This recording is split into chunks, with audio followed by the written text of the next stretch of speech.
I really like the Oathmark Human Heavy Infantry kit, but I wasn't entirely sold on how they looked painted up. I love the black and brown armour. I like the way it ties back to the regular infantry I've painted. I was not entirely happy with the red and blue variation though. I don't think the colours worked without the beige of the infantry's heavy tunic to offset it. There's just something about the red, blue and steel that just doesn't quite work for me. But there's not really anywhere else on the model to apply faction colours, so the models look a bit like mercenary bandits.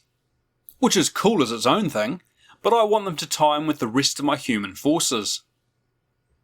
I tried a little badge on the breast, which I really like, but it's not enough.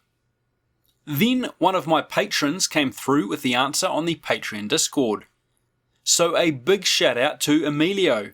We're going to give the Linebreakers aillettes.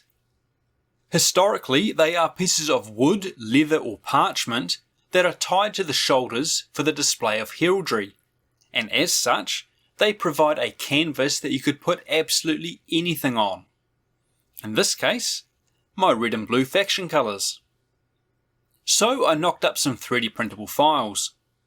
You could easily do this with a bit of card or plastic card, but 3D printing is nice and easy. I made a couple of variations, a basic rectangle, and also a kite shield shape, basically mirroring the shields on my standard infantry. These are glued to the shoulders of the model with a little super glue,